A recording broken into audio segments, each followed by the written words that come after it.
ভোটের মাধ্যমে নতুন দিনের সূচনা হলো বলে মন্তব্য করেছেন জামায়াতের আমির ডাক্তার শফিকুর রহমান।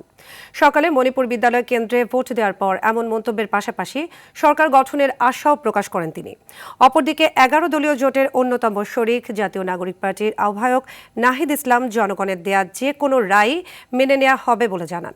এছাড়া স্বতন্ত্র থেকে ঢাকা 9-এ লড়াই করা তাসনিম জারা এনেছেন নির্বাচন সুষ্ঠু না হওয়ার অভিযোগ। 11 দলীয় জোট ও স্বতন্ত্র প্রার্থীদের ভোট প্রদান ও নির্বাচনী মন্তব্য নিয়ে আতিকুল ইসলাম শাকিলের রিপোর্ট। উৎসব মুখর পরিবেশে সারা দেশে চলছে ত্রয়োদশ জাতীয় সংসদ নির্বাচন। সকাল 7:30টায় ভোট গ্রহণ শুরু হলেও বেশিরভাগ প্রার্থীরা ভোট দেন 8:30টা থেকে। ঢাকা 15 আসন থেকে প্রতিদ্বন্দ্বিতা করা জামায়াত আমির ভোট দেন মণিপুর উচ্চ বিদ্যালয় ও কলেজ কেন্দ্রে। ভোট প্রদান শেষে জানান নিজের সন্তুষ্টি, প্রত্যাশা ও আকাঙ্ক্ষার কথা। ভোট হারানোর পরে আজকে আলহামদুলিল্লাহ আল্লাহ তাআলা আমাদেরকে ভোট দেওয়ার সুযোগ দিয়েছেন। আমি মহান রব্বুল আলামিনের শুকরিয়া আদায় করি। সন্ত্রাস মুক্ত হোক, দখল মুক্ত হোক এবং সবার কাছে গ্রহণযোগ্য হোক, এটা আমরা দোয়া করি।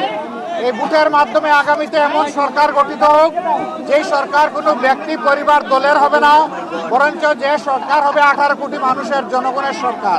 অপরদিকে ঢাকায় 11 আসন থেকে লড়ছেন এনসিপির আহ্বায়ক নাহিদ ইসলাম। সকালে বাড্ডার AKM রহমতুল্লাহ বিশ্ববিদ্যালয় কলেজ কেন্দ্রে ভোট দেন তিনি। 16 বছর সুষ্ঠু নির্বাচনের সুযোগ ছিল না, আমাদের আজকে সুযোগ এসেছে এই ভোটাধিকার প্রয়োগের মাধ্যমে গণতন্ত্রকে প্রতিষ্ঠা করার, গণভোটে হ্যাঁ প্রদানের মাধ্যমে সংস্কার প্রক্রিয়াকে বাস্তবায়ন করার এবং 11 দলের পক্ষে অবস্থান নিয়ে বাংলাদেশকে এগিয়ে নিয়ে যাওয়ার।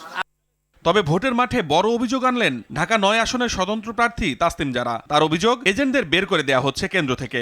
কাউকে বলা হচ্ছে যে আপনারা তো এখানকার ভোটার না, অথচ এরকম কোনো নিয়ম নাই যে পোলিং এজেন্ট হতে হলে এই আসনের ভোটার হতে হবে।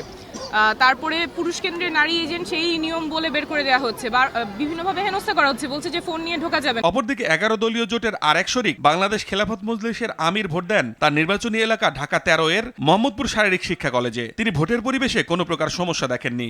এখানে কোনো সমস্যা এ পর্যন্ত আমার চোখে পড়েনি, তবে রাতের কোনো জায়গায় কিছু সন্দেহজনক কার্যক্রম আমাদের সংবাদে আমরা সংবাদ পেয়েছি। এছাড়া কুমিল্লা থেকে প্রতিদ্বন্দ্বিতা করা 11 দলীয় জোট প্রার্থী হাসনাত আব্দুল্লাহ ভোট দেন দেবিদ্বার উপজেলার গোপালনগর উচ্চ বিদ্যালয় কেন্দ্রে।